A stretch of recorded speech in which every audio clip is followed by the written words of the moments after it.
அன்றைக்கி எனக்கு 3000 ரூபாய் சம்பளம். ஆண்டவர் எனக்கு சம்பளம் வாங்கின உடனேயே எனக்கு கற்றுக் கொடுத்த ஒரு சின்ன பாடம், உன்னுடைய எல்லா வருவாயிலையும் நீ ஆண்டவருக்கு தசமபாகம் கொடுக்கணும். அது எப்படி கற்றுக்கிறதுக்கு தெரில, எனக்கு அது சரி தெரில.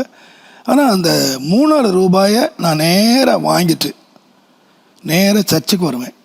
அந்த 3000 ரூபாயை பாஸ்டர் கையில் கொடுப்பேன், ஜெபம் பண்ணுவேன். 35 பைசா பாஸ்டர்கிட்ட கொடுத்துருவேன். மீதி 25 பைசா எடுத்து பேக்கெட்டில் போட்டுக்குவேன். ஏன்னா நாளை காலையில் நான் 6 கிலோமீட்டர் பஸ்ஸில் போகணும். மீதி 2 ரூபா 90 பைசாவை எங்கள் அம்மா கையில் கொடுப்பேன். அப்போது 1967 ஒரு பெரிய 2 லிட்டர் அரிசி 1 ரூபா. அந்த 2 லிட்டர் அரிசி அம்மா வாங்கிட்டு வருவாங்க. வாங்கிட்டு வந்து 4 அணா ஒரு சவுக்க சுள்ளி கட்டுக்கட்டாக சுள்ளி விற்பாங்க. அந்த சுள்ளி வாங்கிட்டு வருவாங்க.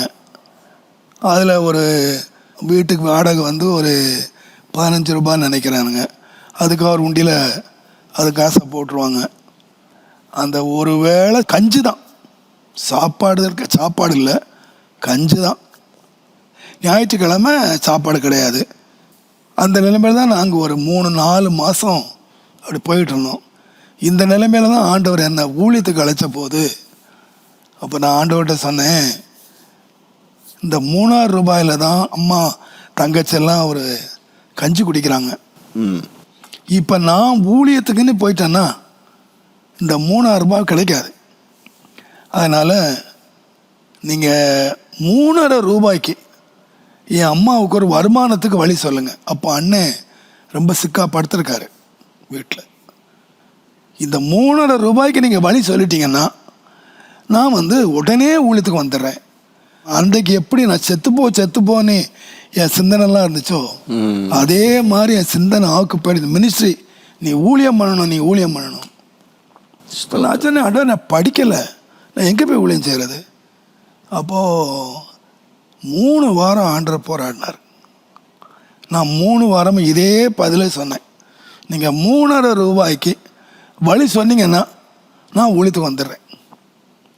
3 வாரம் போராடினார். சனிக்கிழமை சாப்பிட்டேன், ஞாயிற்றுக்கிழமை பட்டினி, திங்கக்கிழமை போய் நான் வேலை செய்தால் தான் சாயங்காலம் சாப்பாடு கிடைக்கும். மண்டே வேலைக்கு போகிறேன். நல்ல ஜெயகரமாக போயிட்டு இருந்த கம்பெனியில் வாசலில் ஒட்டிருக்காங்க, கம்பெனி மூடப்பட்டதுன்னு. கம்பெனி ஏன் மூடினாங்கன்னு தெரியாது, கம்பெனி மூடி இருக்கு. இப்போ எல்லாருக்கும் சாப்பிட்றதுக்கு வழி இருக்குது, எல்லாம் மத்தியான சாப்பாடெலாம் கையில் கொண்டுருக்காங்க. பட் நான் சாப்பிட்றதுக்கு எந்த வழியும் இல்லை. காலையும் சாப்பிடல. பக்கத்தில் ஒரு தெருக்குழாய் இருந்துச்சு, அதில் தண்ணியை குடிச்சிட்டு திரும்ப 6 கிலோமீட்டர் நடந்து திரும்ப நான் வீட்டுக்கு வந்தேன். மத்தியானம் வீட்டுக்கு வந்த உடனே என்னுடைய அம்மா கேட்டாங்க, என்னப்பா மத்தியானமே வந்துட்ட அப்படின்னு. அம்மா வேலை இல்லைன்னு சொல்லிட்டாங்க.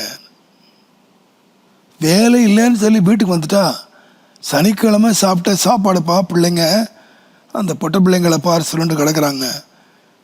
அந்த பிள்ளைங்க மட்டும் சொல்லலம்மா, நானும் பட்னியாக தான் இருக்கிறேன். நானும் 6 கிலோமீட்டர் 6 நடந்து தான் வந்திருக்கேன். வேலை இல்லைன்னு சொல்கிறாங்க, என்ன செய்கிறதும்மா?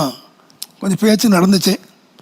கடைசியில் அம்மா அழுதுகிட்டே சொன்னாங்க, யார்ட்டையாவது நம்ம விசுவாசிகளுடைய யார்ட்டையாவது போய் ஒரு 5 ரூபா கடன் வாங்கிட்டு வந்துருப்பா, முதல்ல கஞ்சி வச்சு பிள்ளைங்களுக்கு ஏதாவது கொடுத்துட்றேன், அதுக்கப்புறம் நம்ம ஏதாவது பேசிக்கலாம்ப்பா, அடுத்து யோசிக்கலாம். நான் சொன்னேன், அம்மா 5 ரூபா கடன் வாங்குறது ஒன்றும் பெருசு இல்லைம்மா. பாஸ்டர்கிட்ட சொல்லி யார் விசுவாசிகள்கிட்ட நம்ம 3-4 மாதத்தில் பழகிட்டோம். யார் 5 ரூபா கேட்டால் கொடுப்பாங்க.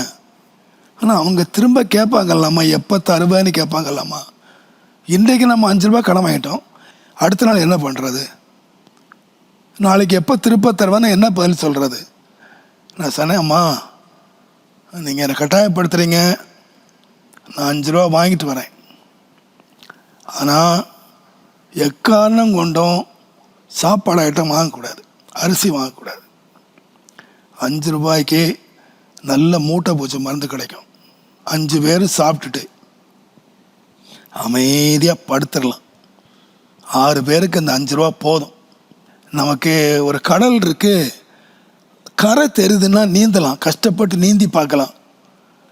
கரையே தெரியலையே, கரையே இல்லாத போது எவ்வளவு நேரம் நம்ம நீந்திக்கிட்டு இருக்கிறது? நம்முடைய வறுமைக்கு ஒரு விடிவு காலம் இருக்குது அப்படின்னா நம்ம முயற்சித்து பார்க்கலாமா? டெய்லி சாப்பிட்றத விட ஒரே நாள் செத்து போயிடலாமா? 5 ரூபா கடன்காரனா சாவும், அவ்வளோதானே, வேறு நமக்கு எந்த கடனும் இல்லைம்மா. நீங்கள் எனக்கு அந்த ஒரு உதவி செய்கிறேன்னு சொல்லுங்கள். உடனே எங்கள் அம்மா ஓன்னு கத்த ஆரம்பிச்சிட்டாங்க. ஒரே அழுக. சரி, அவன் கண்ணீரை என்னால் பார்க்க முடியல. நேராக எழும்பி பக்கத்திலே பாஸ்டர் ஆஜியா சர்ச் அங்கே போயிட்டேன். அங்கே போயிட்டு பாஸ்டர் ஆஜியாட்ட, ஐயா நீங்கள் என் கூட வரீங்களா, ஜெபம் பண்ணுறதுக்கு வரீங்களா? தம்பி நான் சும்மா தான் இருக்கேன், வாங்க ஜெபம் பண்ணுவோம். அப்போ அவர் வந்தார். 2 பேரும் முழங்கால் போட்டோம்.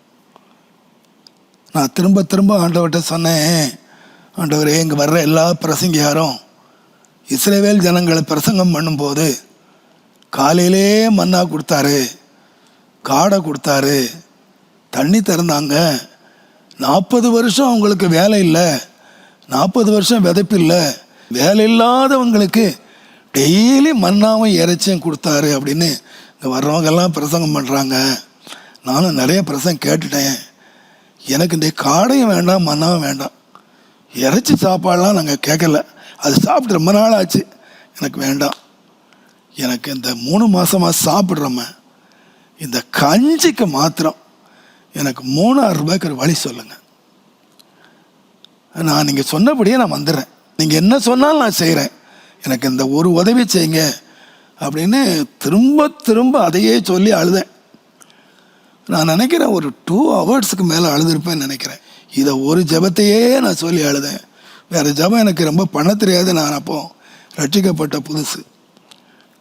அப்போ கிளியராக என்னுடைய காதில் அதிகாரமாக எழும்பி வீட்டுக்கு போ.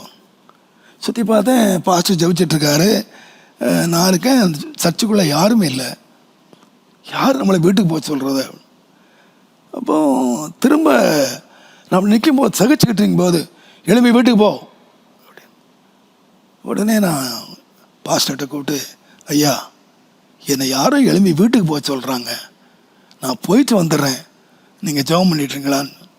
அவர் உடனே, தம்பி போயிட்டு வாங்க, வீட்டுக்கு போயிட்டு வாங்க. ஆனால் அவருக்கு நாங்கள் சாப்பாடு இல்லாமல் இருக்கனையும் எங்கள் நிலைமை எதுவுமே தெரியாது.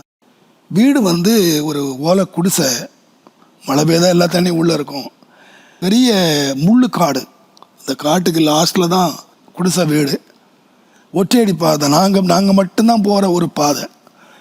அந்த வழியாக நான் உள்ளே போகிறேன். எங்கள் வீட்டிலேருந்து போஸ்ட்மேன் வரேன். இப்போ என்னடா நம்ம வீட்டுக்கு போஸ்ட்மேன் வந்துட்டு போகிறான். எங்கள் அம்மா கையில் 30 ரூபா இருக்குது, மணி ஆர்டர் 30 ரூபா வந்திருக்கு. எனக்கு பெரிய ஒரு அதிர்ச்சியாக இருந்துச்சு. ஏன்னா 3 ரூபாய்க்கு நம்ம ஜெபம் பண்ணோம், இங்கே 30 ரூபா இருக்குது அப்படின்னு சொல்லி அம்மாட்ட கேட்டேன். அம்மா இது யாருக்கு, யார் வந்துப்பேன்னு கேட்டேன். நாங்கள் ஒரு 3 வருஷத்துக்கு முன்னால் அம்மா நாங்கள் திருவத்தியூரில் வேறு இடத்துல இருந்தோம். அப்போ பக்கத்தில் ஒரு வருஷம் வீட்டுக்குள்ளே சிக்கா படுத்து கிடந்திருக்காரு, யாருக்குமே தெரியாது. என் தங்கச்சி மாதிரி இந்த தாத்தாவை 3 நாளாக காணுமேன்னு சொல்லி கதவை திறந்து பார்த்தா அவர் ரொம்ப குளிர் ஜுரத்தில் ஆடிட்டு கிடக்கிறாரு. பக்கத்து வீட்டுக்காரங்களெல்லாம் கூப்பிட்டு அவர் டாக்டரை கொண்டு போய் அவருக்கு ஊசி போட்டு மருந்து போட்டு சுகமாகி அவர் ஊருக்கு போயிட்டார். 3 வருஷமாக எந்த தொடர்பும் கிடையாது. நாங்கள் வேறு ஊரே மாறி வந்துட்டோம். அந்த தாத்தா 3 வருஷம் கழித்து அன்றைக்கு செய்த உதவிக்கு 30 ரூபாய் கரெக்ட் அட்ரஸ்க்கு அனுப்பியிருக்கார். இதை எங்கள் அம்மா சொல்லிக்கிட்டு இருக்காங்க. அப்போது அந்த வீட்டுக்கு போ அப்படின்னு அதிகாரமாக அந்த குரலை சொல்லிச்சு. அதே குரல் மறுபடியும் என்னுடைய காதில், இதுவரைக்கும் என்னுடைய வழியை நீ அறியல, இனிமேல் அறிவாய். ஆமென். என் வழியை இனிமேல் அறிவாய். 2 முறை அந்த சவுண்டை கேட்டேன். நான் ஒன்றுமே பேசலை. நேராக உள்ளே போனேன். எனக்கு 2 பேண்ட்டு 2 ஷர்ட் இருந்துச்சு. அதை எடுத்து அந்த பையில் வச்சேன். எடுத்து வெளியே வந்தேன். எங்கள் அம்மா சொன்னாங்க, எங்கே போகிறப்பா? நான், அம்மா மன்னிச்சிங்க, நான் வீட்டில் இருந்தால் உங்களுக்கு சாயங்காலம் 3 ரூபாய் கிடைக்கும். நான் வெளியே போனால் கடவுளுக்கு 30 ரூபா தருவார். என்னை விட கடவுள் நடத்துவார். என்னை தயவுசெய்து விட்டுருங்க. எங்கே போகிறேன்னு எனக்கு தெரியாது. கர்த்தர் நடத்துவேன்னு சொல்கிறார், எனக்கு தெரியாது. நான் ஒன்று சொல்லிட்டேன், வருத்தப்பட்டு போறியான்னு. இல்லைம்மா, கடவுளை நடத்தலை நம்பி நான் போகிறேன். நான் வந்தேன் வெளியே, பாஸ்டர் ராஜாட்ட சொல்கிறதுக்காக வந்தேன். எங்கள் அம்மா அந்த காசை கையில் வச்சுட்டு அழுதுகிட்டே வந்தாங்க.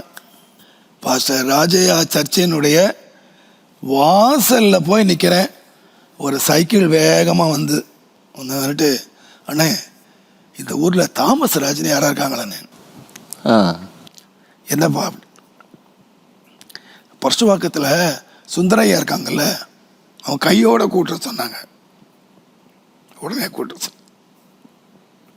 எனக்கு தேவனிடத்தில் என்னால் விளங்க முடியல. எங்கள் அம்மா அப்படியே ஸ்தம்பிச்சு போய் நிற்கிறாங்க. ராஜா அப்படியே பார்த்துட்டு நிற்கிறாரு. என்னடா இவன் அங்கேருந்து புறப்பட்டு இங்கே வந்தான், அதுக்குள்ளே புரசுவாக்கத்துலேருந்து சைக்கிளில் வந்து நிற்கிறான். அப்போ நான் புறப்படுறதுக்கு முன்னே அவன் புறப்பட்டு வந்துட்டான். அப்போது எனக்கும் அது ஒரு பெரிய அதிர்ச்சியாக இருந்துச்சு. எங்கள் அம்மா ஒன்றுமே சொல்லலை, அப்படியே ஸ்தம்பிச்சு போய் நின்னாங்க. பாஸ்டரும் ஜெபம் பண்ணார். சைக்கிள் ஏறி நான் சுந்தரையாட்ட போனேன். நீங்கள் புறப்பட்ட நேரத்துக்கு முன்னால் அவர் புறப்பட்டுருக்கணும்னா நான் வந்து 5 நிமிஷம் சர்ச்சுக்கு வந்துட்டேன். அங்கிருந்து வர்றதுக்கு ½ அன் ஹவர் ஆகும். ஓகே, 25 மினிட்ஸுக்கு முன்னால் அவன் புறப்பட்டு வந்திருக்கான். அப்போ எப்போ சொன்னாரோ தெரியாது. கர்த்தர் என்ன வீட்டுக்கு போ அப்படின்னு சொல்லும்போது சுந்தரம் அங்கேருந்து அனுப்பியிருக்கணும். கரெக்டாக போய் நான் போய் இறங்கினேன். அவர் என்ன கட்டி அணைச்சி முத்தம் விட்டு கர்த்தர் உன்னை ஆசீர்வதிப்பார் ஜெபம் பண்ணி உள்ளே எடுத்தார்.